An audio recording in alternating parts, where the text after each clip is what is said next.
Good day, everyone. My name is Tavia Record.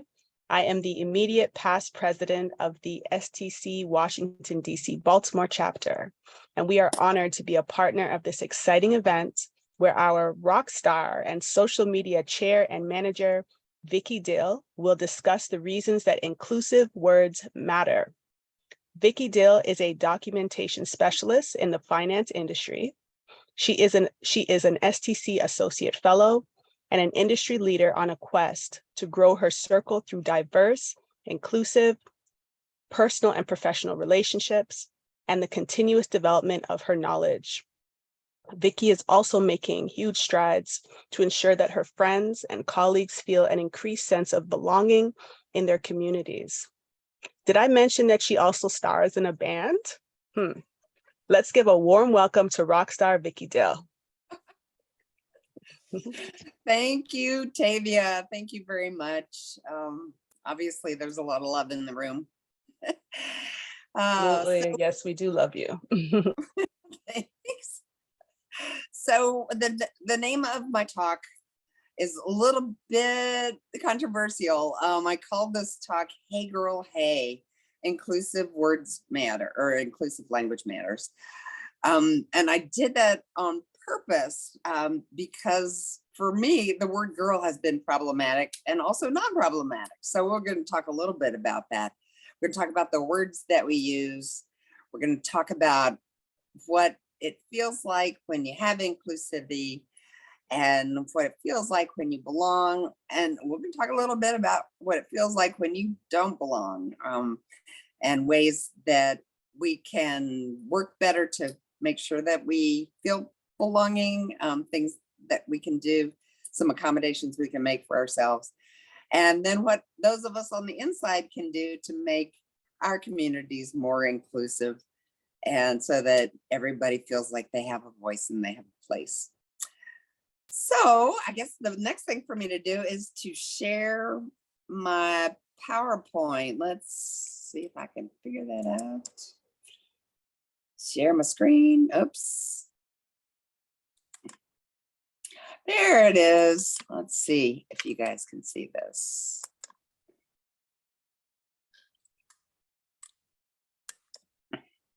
There it is. So this is my PowerPoint. I think I will put it in presentation mode. See if it'll cooperate with me. Yep, looks like it's going to cooperate. And so this is Inclusive Words Matter. And I did present this. You can see there are a couple of dates in October on this slide. I did present this to my coworkers and it went really well. So I have had a dry run. We'll see if it goes well today. And so talk about an uncomfortable conversation. You know, when we start to talk about inclusion, diversity, and belonging, there's a lot of ways for us to feel sort of uncomfortable. Sometimes we might feel a little bit defensive. So there's a lot of different ways that this conversation can go. So I want to go ahead and have the conversation. I feel like it's an important conversation for us. And we're going to share some stories. We're going to talk about why it's important to have the conversation. And then you're going to hear some of my stories. And then if you feel comfortable, I will pause the recording and you can share some of your stories. Then we're going to talk about words matter. And we're going to do a deep dive into some of the words. Like I mentioned before, girl is a word that is sometimes problematic. There are other words we could use at appropriate times, and then sometimes it's appropriate to say girl. And then what can we do so that we can become better allies? And that's the agenda for my talk today. And so let's talk about why, right? Words matter. The terms that we use matter.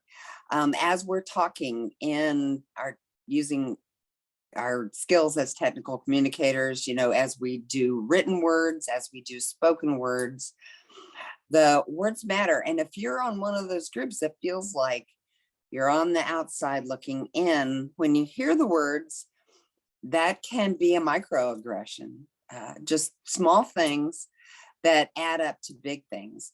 And the result of that is that communication will stop, right? If in one of my training sessions or in a meeting that I'm running, I use a word that makes someone sort of react to make them feel a little bit like they're on the outside looking in, that will stop the communication and they won't hear what I'm trying to say. I know it happens to me. I'll tell a couple stories about when I was on the outside looking in. And again, we use that word girl. If I was in a meeting and one of my coworkers referred to the women in the office as girl, that would stop my brain in its tracks. And we don't want that, right? We want our communications to make it through. So we're going to have to accept that people are sometimes hurt, whether we mean to hurt them or not. That doesn't matter. If they're hurt, it's going to stop communication and our message is going to be lost. So it's good business practice for us to use inclusive language, right? It's good practice for us as technical communicators. And then one of the things that we will need to do is sort of let go of the things that we know to be true right now. We're going to have to be brave enough to do a little rethinking, right? We have bias. I've got bias. And I'll tell you some stories about my bias.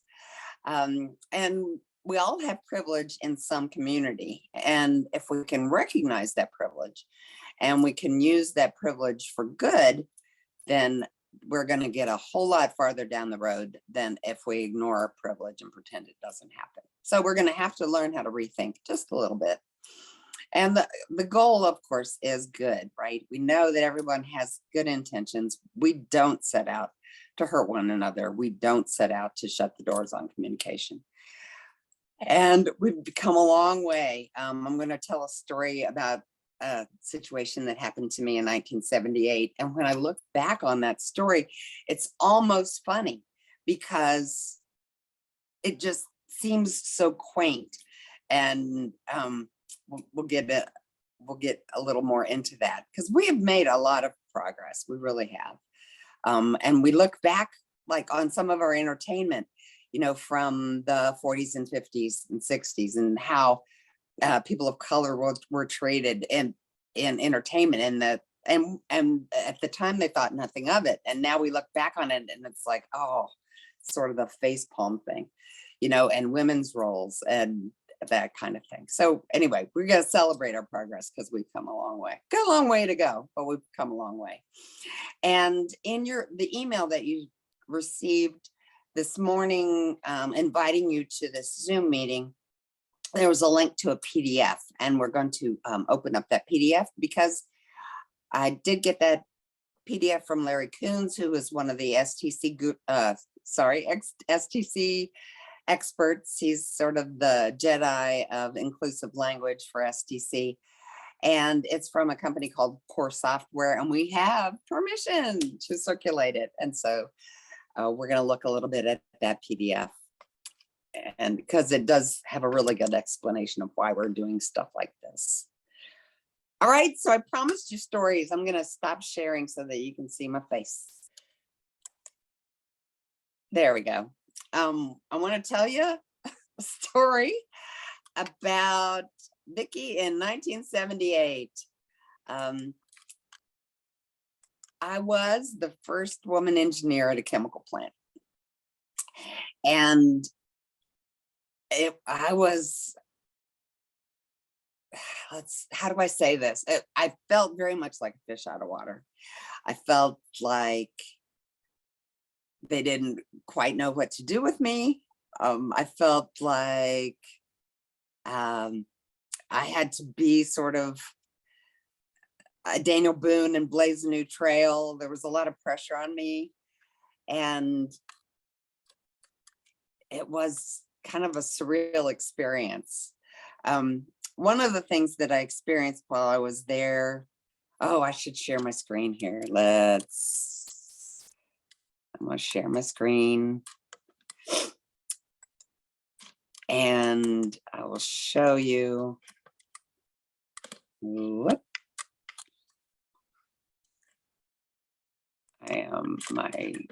okay. There we go. 1978. You can see my screen now. This little piece of artwork was hanging everywhere in every laboratory and every machine shop in the plant where I worked. And I'm trying to work as an engineer in a place where there's pictures just bold as a dog of half naked women hanging on the wall. And we thought at the time that that was fine, or it was commonplace, I guess. And talk about a microaggression. You know, you walk into a room where you're trying to explain, say, to the tech who's going to be making a machine for you, you know, what the specifications are. And here she is hanging on the wall. And I had to just pretend that it wasn't there. You know, one of the other, I'm going to stop sharing my screen. There we go. And one of the other things that I was up against, one of the other microaggressions or maybe macroaggressions, was at the office, they referred to women as girls.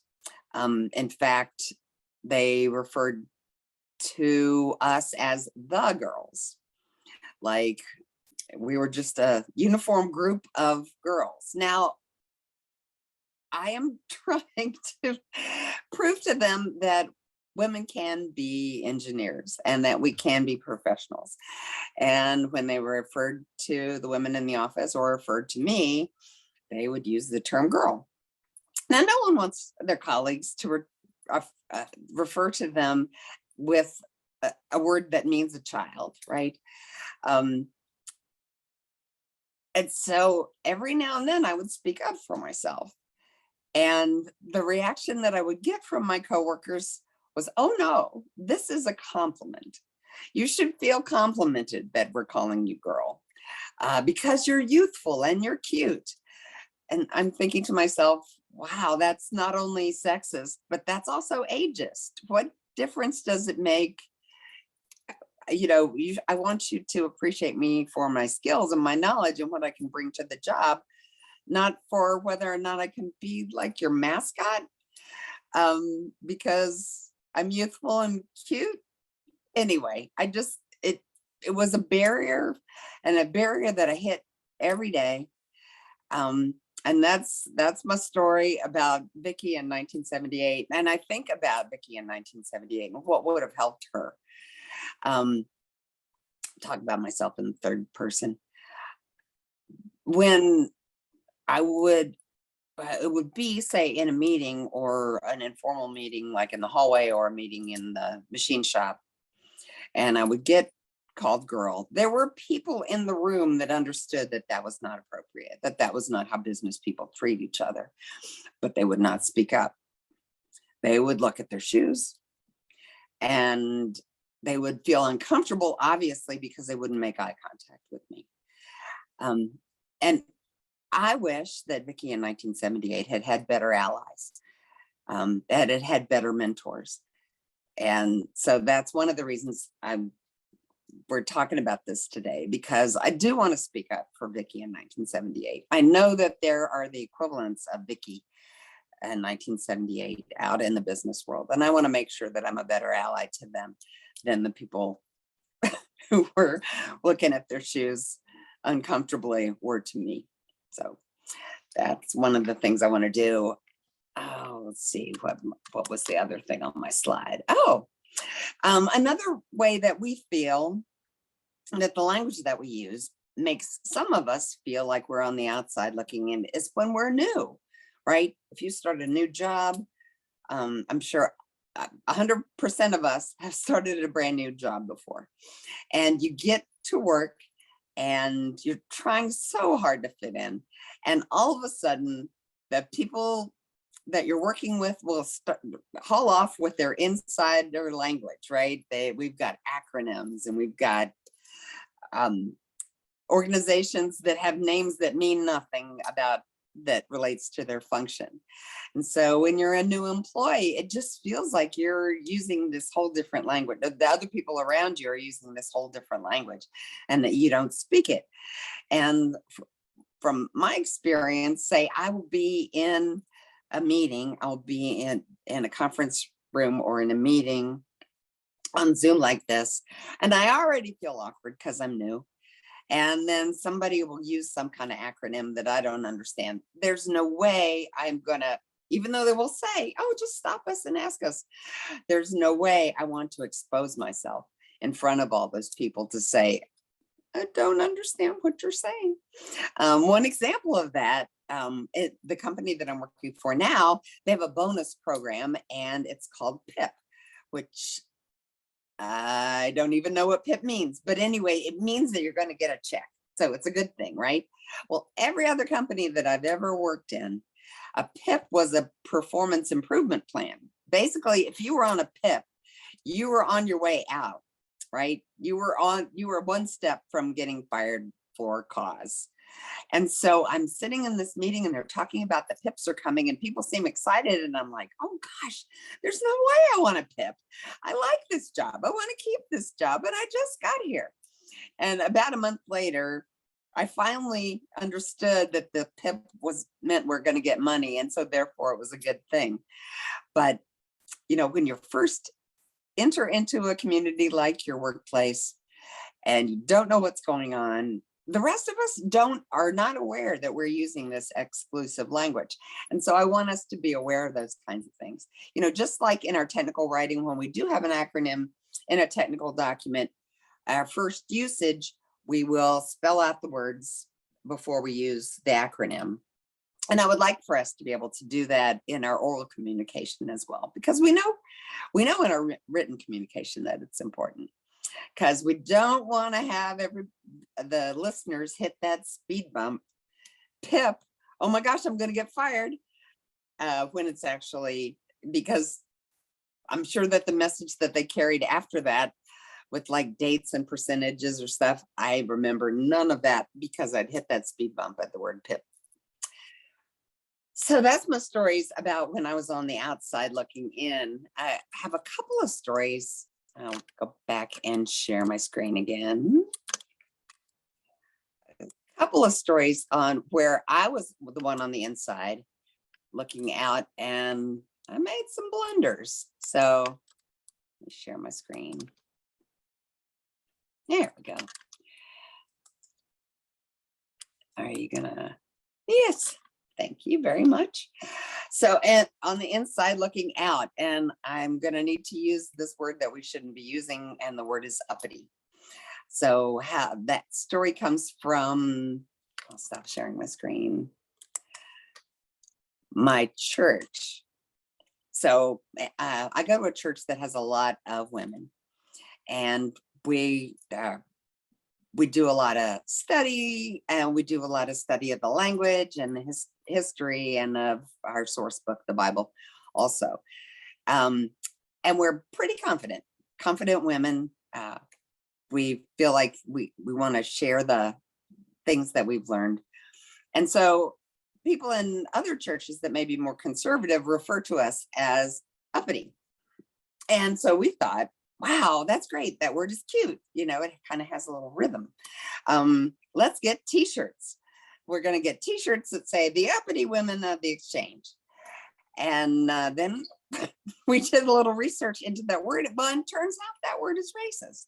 That word has a racist history, which we just stumbled into because we were ignorant, not because we were malicious, but because we were ignorant. But then as we began to know better, we wanted to do better. And so instead of making t-shirts that said the word we want to avoid, I'll show you the t-shirt that we ended up getting.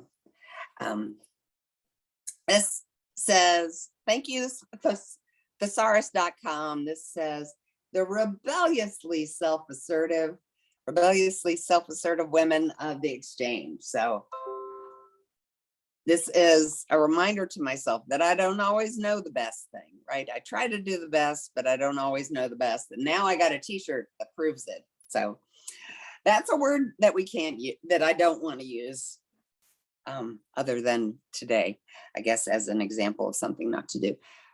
But rebelliously self-assertive, if that's what I mean, then that's the word that I'm going to use. I don't want to use a word with a very bad history from the Jim Crow era. And that's not what I'm about. Certainly not what my church is about. And we almost blundered, to the tune of 20 or 30 t-shirts. Not good. Another story I wanted to tell about when I was on the inside looking out and made a blunder. You guys know at STC that we have, sometimes at our summits, we have these fun activities where we have this lightning talk thing, where you have 5 minutes to present 20 slides. The slides are automated so that they advance themselves. And a lot of times you will make your own slides for yourself, but every now and then we will do something where I'll make slides, I make slides for Tavia, and then Tavia, without any clue at all as to what's on the slides, has to present my slide deck. And usually I try to trip it up, put funny things on there, My Little Pony and farting cows. You can look it up. We've done that. And to try to get Tavia to crack up and the rest of us crack up with her. Well, we have been calling those presentations Ninja Talks, which sounds like a great idea, right? A warrior and they have a nice costume. Well, it turns out that that's not a word that we can use. That word has a definite definition, has a definite value in a certain culture. And I'm not in that culture. STC as a group, not necessarily in that culture. And so we needed to find something better to call instead of appropriating the word ninja. So back to the thesaurus, and now we're calling them PowerPoint improv, which I think is a better description of what we're trying to do. And we don't cross the line and appropriate a culture that doesn't belong to us. So there's a couple of examples of when I was a very bad ally, or almost a very bad ally. And I learned from my mistakes, because when I know better, I can do better. I'm going to share my screen again. I think I'm going to share my screen again. And all right, so I have had a couple of successes at being a better ally, and I'm going to go ahead and talk about them. I have links in my slides, and you'll get a PDF of my slides. This one, let's see if this will let me open. Yes, looks like it's going to let me open. I'm going to pause it when it comes on. Da, da, da. I'm an amateur musician. So this is a situation in which I was able to be a better ally. I'm involved with an organization here in Winchester that helps people with autism and other disabilities find meaningful employment. And they used my story and my son's story as part of their marketing plan for last year. They were doing a Thanksgiving themed donation, sort of a donation run to try. And so they used Jim's story and me as his mom. My son, I have an autistic son. He's fully functional, wonderful person, and a kick-ass musician. And so his employer came to our house and they videoed him talking about the dignity of work and what this organization had meant to him. And me as a parent and person who loves someone with autism, they interviewed me to talk about how much the work that they do in our community means to me. And so that was a time when I was actually a good ally. And then I wrote a blog post about how I'm trying to be a better ally to the Pride community, the LGBTQ community in my in my world. And so I wrote a blog post about that. And one of the things that I did, we were talking about why are we having this conversation to begin with? We know that when we use the wrong words or we have the wrong attitude or we do the wrong deeds, we know that people are hurt, whether we want to hurt them or not, whether it's coming from a good place or not. People do get hurt. And so this blog post, which you'll get a link to, one of the first things that we do is apologize and just let people know, we know that you've been hurt and we want you to know that we're aware that it's wrong and we want to try to make up for it. So I have had a couple of times, even though I've had a lot of blunders, I've had a couple of times where I was not a great ally. And you'll get links to both of those. And so now let's stop sharing. And I'm going to pause the recording. Find the button. So we're back. We did hear a couple of stories that were, I think, brave and also informative. And I just want to let you guys know, if you want to secretly or confidentially tell me a story, I love to listen to stories. So I am going to share my screen and we're going to look at the PDF that we got from the core company. And so let's see if I can get out of this. Yes.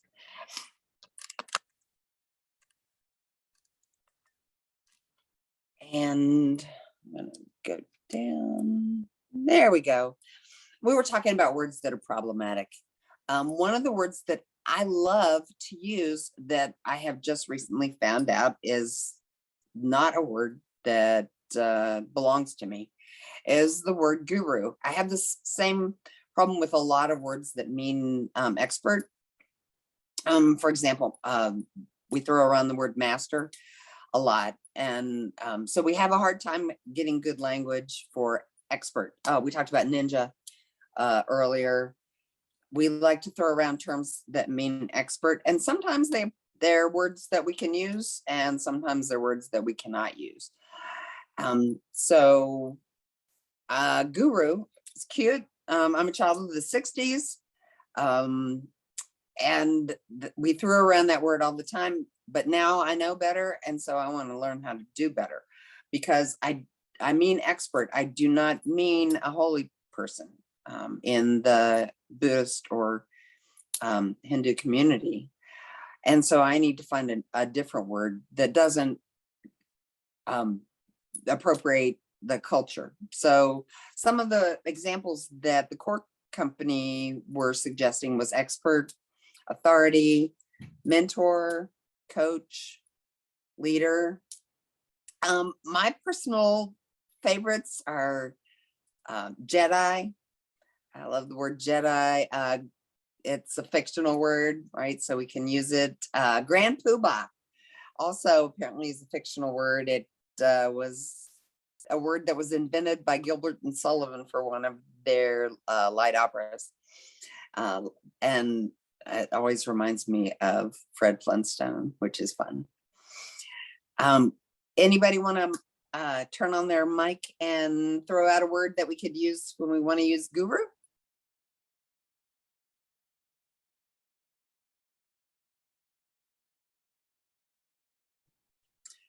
Rockstar. Rockstar, perfect. I love that. So I like things that, show that, especially for this, it means that you're ultra prepared and that you're unafraid. I think Rockstar and Jedi and Grand Poobah are good words for that. Here's another word that I picked these words because they're words that I'm personally challenged with. I use the word blindly all the time to say, oh, I've just blindly gone out and made a reservation. I don't mean blindly. I don't mean it's a visual impairment. And by the way, people with visual impairments are able to make good decisions. they're able to make informed decisions. And when I throw out the word blindly, I am disparaging people with low vision. So some of the alternatives that the core company was suggesting as carelessly, thoughtlessly, ignorantly, uninformedly. You guys got another word you want to throw out?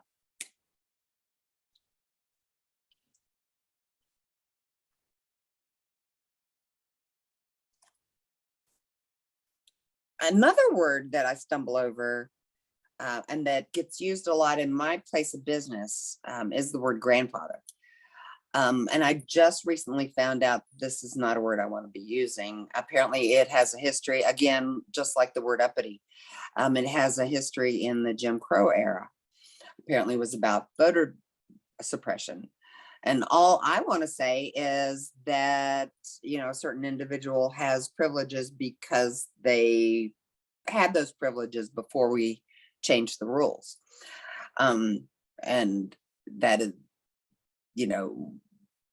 I want to use it in an appropriate way. So some of the alternatives that are being suggested by the core company handout is legacy, exempt, if there was a rule that meant that you wouldn't get to participate in something, but because you had the privileges of participating before, that you could be exempt. So exempt is a good word. Exception is another good word. I do use the word legacy a lot now, but I see that thrown around in my place of business a lot. And I think just if we could bring awareness to a word like that, then once we know better, we can do better. Because we don't mean the historical meaning of the word. And related to grandfather, apparently we're using the word grandmother, especially when we're talking about a user experience. It's so easy your grandmother can use it to imply that older people, especially women, can't be experienced and competent with technology.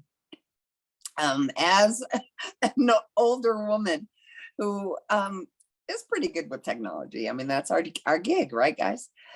I want to make sure that people don't use that phrase, so easy even your grandmother can use it, because maybe your grandmother is technically savvy. Maybe your grandmother is even a technical writer that helps other people become technically savvy.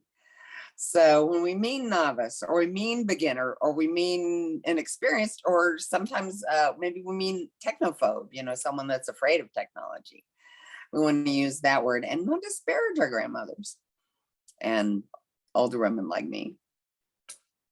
And throw out another word if you've got it on the tip of your tongue. And then this one, we were just talking about crazy and insane and those, and these words do stigmatize people with mental illness. Mental illness is not a joke, but it also is, something that a lot of people manage well. And so even if you do have issues with your mental health, it should be no different than if you broke your arm, right? All that's treatable. It doesn't make you hard to work with. It doesn't make you hard to manage. And we don't want to disparage people by using those words. I think I used as an example, a lot of people, when we feel kind of picky, and as a technical writer, every now and then I become the grouchy grammar lady and I get picky. And in the old days, before I knew better, I might say, oh yeah, that just messes with my OCD. Well, I don't have OCD. You can see by my hands, if you really have OCD, because I have friends, I have people in my family also, and they tend to carry there's physical consequences of having that disease as well as a mental consequence. And if you don't have it, you shouldn't pretend that you do. And you shouldn't disparage people that do, because people with mental challenges, they can be just as rational and functional as the rest of us. But so instead of crazy and insane, we might want to say unreal, ridiculous. I love the word ridiculous because it means we can all laugh at it, right? Worthy of ridicule. Baffling means we don't understand it, or absurd. Unmanageable. Every now and then I'll hear somebody say bananas because that's a fun word to say. And I think it doesn't disparage anybody. So we're going to do better because we know better. We're not going to call things crazy. And this right here, this is sort of this is the big word right now that I am really aware of. The word is master. And I almost didn't put it on the slide because it is such a difficult conversation to have. Let's just face it, this word is bad. It is connected to slavery, and slavery is just evil, right? There have been a number, we were talking earlier about a number of organizations that have a high IT structure that are scrubbing this word out of the vocabularies. Microsoft, apparently, through their GitHub, they no longer use that word as a master, meaning the primary file or the primary location. And Android and the Google, they are also getting rid of that word in their lexicon. Even scrum.org is starting to have conversations. There is a job and you can be certified as a Scrum Master. And so scrum.org is having the conversation, yeah, we realize that we've been using this word for a long time. We really need to rethink. We need to find other words that we can use, just like in Guru. Only this one, I think, is just much worse. So the core company are saying there are some situations where there is no genuinely good alternative, like master's degree. So right now they're saying master is good if we're talking about someone's degree, but not for their position or for their degree of expertise. And so some of the alternatives that they suggest, for people, expert's a good word, leader is another good word. And then if we're talking about IT, where you've got like a trunk and a branch, say you have data and you have a file that's your principal file, a word that's not on this list that I use a lot because sometimes you'll use an HTML reference to go from one web page directly to another as though it were the original page. There's a source and a target. And I feel like those are better words, more descriptive than if we use the word master for master file. Primary and secondary is another good set of words that we can use. Main and replica, like that. Producer and consumer, I like all of those. But this one right now is this is the word that we need to put some focus on and make sure that we get it out of our everyday language, because we don't mean what it says, and we need to find better words that communicate expertise or source or principle better than this word does. Anybody else have good words we can substitute?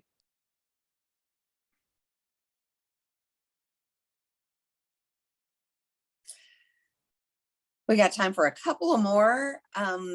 In a lot of organizations, they'll talk about tribal knowledge when they mean institutional knowledge.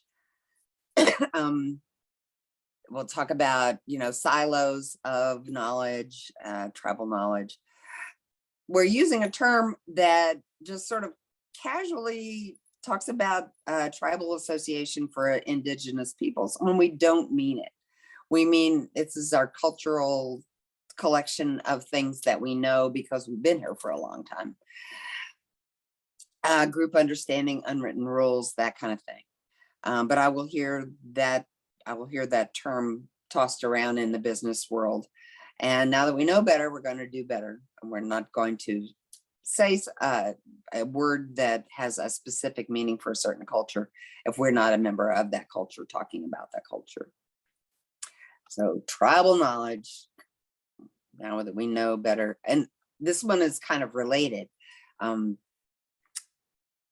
lot of times, our metaphors will be, okay, while I'm on vacation, I trust you guys to keep things going while I'm gone. And we might use the phrase, hold down the fort or circle the wagons, when we don't actually mean that.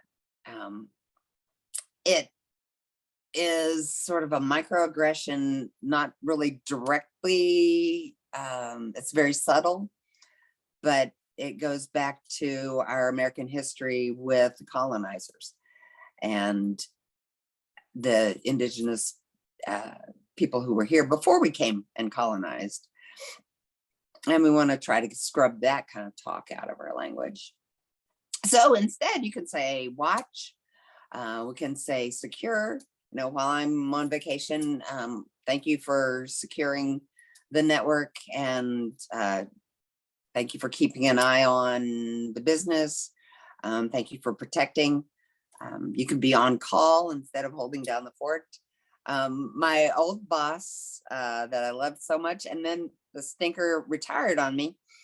He used to say, keep the lights on, which I always thought was a great thing. Keep the company going while I'm gone. So I like that phrase too. And now we're getting back on the mental health words. I'm guilty of this. I would say, hey, do you mind sanity checking this document? I don't mean sanity checking, and I'm using the word incorrectly, right? What I mean is, can you proofread? Can you give this a safety check? Can I get a second opinion? Will you give this a proofread and give me some feedback? Can you verify the reasonableness of what I've written here? So I don't mean sanity check, because I don't mean, is it insane or not? I mean, is it current, accurate, and complete, right? And so I know better, and I'll do better. Got a time for maybe one more here. Dummy, we use this a lot in IT. We'll call something a dummy variable, or when we really mean example, or we really mean placeholder. Dummy, again, can stigmatize people with disabilities. So now that we know better, we're going to do better. Same with lame. Guys and girls, we've had quite a bit of discussion about guys and girls. Politically correct, we throw out that term when we mean, I'm going to be rude now because it's convenient for me. I think we need to learn better synonyms for PC, like respectful, kind, welcoming. All right, so we're about to the end of our time and about to the end of my talk. We've talked about what can we do? How can we be better allies? This is, by the way, the only slide. I did run an accessibility check on my slide deck, and this is the only one that has an accessibility problem. And I think it's because of the colors are low contrast. But anyway, we've talked about educating ourselves. We're going to normalize the discussion. Let's say if we're in a meeting and someone uses let's say we're in an IT meeting and someone wants to talk about the whitelist, right? And then we can just, in the next statement that we make, we say, yeah, that's right, the acceptable list, or the access list, or the permit list, or whatever term it is that we want to use instead of using the word white, black and white. We're going to normalize the discussion, but we're not going to whack people, because I think when we make these kinds of blunders and mistakes, it still comes from a good place. We're here to make ourselves successful, and we're here to make our companies successful. So we want to make sure that we're gentle with one another. And that's one of the reasons that I decided to have a confession booth today and tell you all the blunders that I've made. Because I have good intentions, but I make lots of mistakes. So, after the presentation, I want to make sure that we have time for stories again. And then I want to invite you to connect with me. So I am Viqui Dill, and I am on LinkedIn, and I spell my name Viqui. It makes me very Googleable, so I would love to connect with you. Feel free to reach out and connect. I'm going to stop sharing my screen, and I'm going to wave goodbye, and then I'm going to stop the recording. Whoops. I have just messed something up. There we go. Now I can stop sharing. Maybe I can't. There we go. That's my face again. So thank you guys for coming. Thank you for listening. Thank you for sharing. Thank you for caring about diversity, inclusion, belonging. Something I'm very passionate about. So thank you. You want to give us a wrap up, Tavia, and then I'll stop the recording and we can tell stories if anybody can hang around. Okay, awesome. Viqui, just want to say thank you again for sharing your wisdom with us. It was definitely a pleasure. And I'm sure that everybody is going to feel that they were edified today and continuing the conversation and the advocacy for inclusive and diversity and change. And thank you so much for being a champion and leading that. Oh, well, thank you very much. Let's stop that recording.